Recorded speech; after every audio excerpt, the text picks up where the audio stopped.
ay nakita natin ang peak ng offensive game ni Anthony Davis, ang franchise player ng New Orleans Pelicans na gumawa ng career-high 59 points. At pagdating sa young big men sa liga, ilan lang ang kayang tumapat sa production nitong si Davis on both sides of the floor. Ang natatanging kasing galing ni Davis ay ang Team USA teammate niyang si Demarcus Cousins ng Sacramento Kings na gumawa naman ng career-high 56 points ngayong season din. Kung ikaw ang papapiliin, sino kaila Davis at Cousins ang kukunin mo para maging franchise player ng iyong team? Para sa diskusyon yan, kasama natin ang basketball analysts na sila Migs Bustos at Enzo Flojo. Guys, welcome to the show. Hey guys. Welcome. Nagsabay itong Welcome to the debate. First time. debate. This is going to be a debate. Sino ang mas magaling na franchise big man? Anthony Davis at Demarcus Cousins.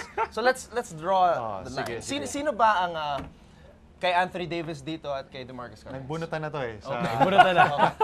Si Enzo will be for Demarcus Cousins. Okay. Si Migs will be for Anthony Davis. At sa lahat ng mga nanonood ngayon, you can also tweet us your thoughts. Just tag us at @thescoreph. Alright, simulan na natin itong debate na ito. So, umpisa natin. Demarcus is in his 7th year, if I'm not mistaken. Si Anthony Davis is in his 4th year. Stats-wise, sinong mas magaling? Well, stats-wise, I have my notes right here. For scoring and rebounding, mas lamang si Demarcus so far. He's scoring about 27 points, grabbing about 11 rebounds a game. May tres din to. He's averaging about 1.2, 1.3 triples per ball game. So if you look at those stats, may 3 assists pa siya. Medyo lamang si Demarcus in those departments. I'm sure si Migs masasabi niya na in some other departments, mas lamang naman si Anthony Davis. But is that enough? Actually, Enzo, you're right. Pagdating sa mga numero, mas lamang talaga itong si Demarcus Cousins. Yeah. Pero Migs, is it enough that you're better in terms of numbers for you to say that Demarcus Cousins is the better player? Well, for me, hindi naman lumalayo si Anthony Davis. So, I'll give the ball to Demarcus in this round. Pero kasi malaki rin yung test of character ng isang player. Malaki yung kanyang off-court attitude. Well, it's been obvious, it's been in the headlines. Maraming naging case itong si Demarcus Cousins, which maybe gives a better ball dito kay Anthony Davis. So, character-wise, syempre, the team has to believe in you. Your teammates has to believe in you. So, if character lang pag-uusapan, I think Anthony Davis can be a better guy on that one. And that brings us to our next category, which is character. Which is character. Actually, when you talk about character, ano ba yung pinagsisentrohan natin pagka character yung pinag-uusapan? Sabi nila, si Anthony Davis has his priorities straight, kumbaga. Ito naman Demarcus Cousins, parang recently lang, only when he came under Coach K during the FIBA World Championships na medyo umayos ng konti ito. Character-wise, but hands down, both players are dominant big men. Sino sa tingin nyo will be the more dominant big man in the future? Ako, well, sige, 2 things. So, yung character, pwedeng tingnan in so many different aspects yan. Si Demarcus Cousins kasi, sobrang turbulent nung franchise na yung Sacramento Kings. And for him to do well despite all the turbulence, for me, that shows a different side of character din. No? Which I think is good moving forward. If you're a franchise owner or manager, you want to build your franchise around someone who's seen the tough times and still has found a way to thrive. And I think that's a good sign for someone like Demarcus Cousins. No? He came into the league with such a bad rap, but despite that, and despite leading the league in technical fouls a couple of seasons ago, he's still here.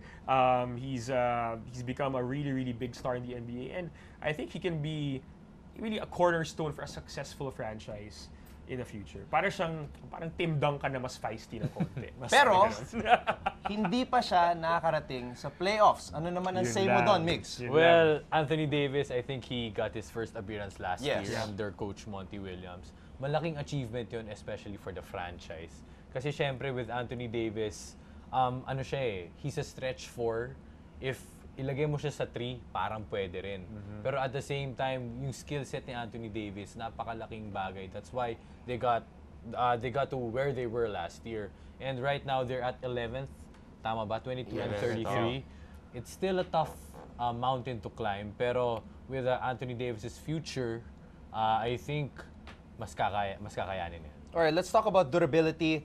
Looking at the numbers, lamang si Demarcus Cousins when it comes to durability. First 5 seasons in the NBA, average of 70 games, First 3 seasons in the NBA for Anthony Davis, average of 66.3 games. Enzo, mas lamang si Demarcus Cousins. So, moving forward, tingin mo ba he's gonna have a longer career as compared to Anthony Or Davis? is it a function also of the way each player plays, which contributes to the longevity on the court? Well, you see Demarcus Cousins is more durable. He's been healthier in his 5 or 6 seasons in the NBA. So again, if you want to build a franchise around someone, you want someone who's going to be there, for most of the season. And Demarcus Cousins has proven that as long as he's not getting suspended, he will be there. The way he plays also, that's why I compared him to Tim Duncan kanina, is he's not. In contrast to Anthony Davis, who likes to play above the rim, who likes to go after every shot and jumps all over the place. Si DeMarcus Cousins is a bit more, mas madiskarte yung laro niya eh. He likes to play around the basket, use his body. He's more of an old-fashioned big man. And I think that's a kind of big man na will probably last a little longer than the athletic jump everywhere. Parang types. Dwight Howard ba? Si Dwight Howard yung parang jump everywhere. So, for me, if I'm gonna compare, siguro Anthony Davis is like maybe Kevin Garnett, and then, again, I'd compare DeMarcus to TD, to Tim Duncan. Talking about kasi sabi natin, who would you build your franchise around? Siyempre, not only should he be a great individual player, but he also should be able to make yung teammates niya around him better. Ngayon, given nga itong Pelicans, may injuries, itong Sacramento Kings, up and down, yung management, between the two players, which player would you build a franchise around in terms of being able to make his teammates around him better? Ako, see DeMarcus kasi he's the better playmaker in terms of assists. He averaged about between 3 to 4 assists a game. Si Anthony Davis, I think about 2 assists per ball game. So that's one indicator na, maybe DeMarcus Cousins, in that respect, should be able to make his teammates better. No? And again, despite all the personnel changes, one season he has Tyreek Evans winning Rookie of the Year. The next season, si Isaiah Thomas na medyo nagbabakaw. The next season, he has Rajon Rondo naman. So despite the change in players, DeMarcus Cousins has still been able to do well. So I think that's a good sign for him as someone who can help also make his teammates or bring out the best or bring out the good in his teammates. Pero naunahan pa rin ni Anthony Davis si DeMarcus Cousins na makapasok sa playoff Yun mix. Was it because of yung sinabi ni Enzo na masyadong maraming player personnel, pagbabago sa teammates si DeMarcus? Well, I think kasi DeMarcus has to get his own act together. Diba? Even though Isaiah was there, he played with Tyreek first time ngayon si Rondo. I think he has to find a way to make it work.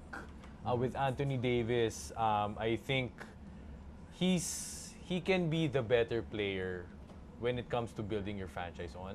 Kasi right now, he's earning 7 million right now. And for the next 4 seasons, 20 million a year na siya.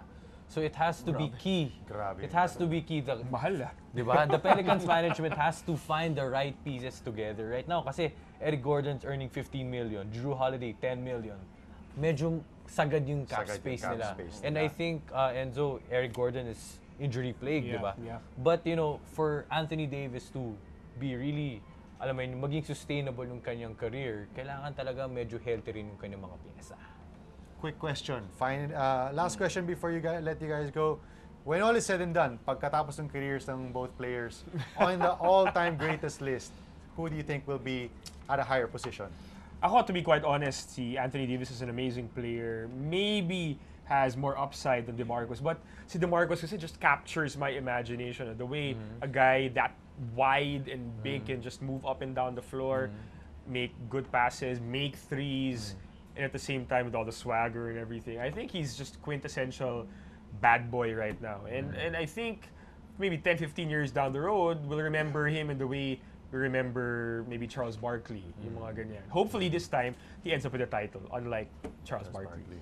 Well, the advantage of DeMarcus Cousins is siyang typical back to the basket big man, where yung the 80s sila Hakeem Olajuwon, the 90s naman sila Shaq, how teams revolved around the big guys. So if Sacramento can find those pieces together to work with DeMarcus, I think they can win more championships. But right now, with the new evolution of the NBA, with the fast-paced game, with the versatile positions. If Anthony Davis makes his, if he makes everything work, if he can shift to his multiple positions pa, who knows? At the end of the day, kung sino mas maraming championship lang. Kanino kayo sang-ayon? Kay Migs ba for Anthony Davis o kay Enzo Flo na para kay Demarcus Cousins? Tweet us your thoughts on @thescore.ph. Migs, Enzo, thank you so much you, for guys. coming here Thanks, to guys. The Score. For more sports updates, keep watching The Score. And don't forget to subscribe.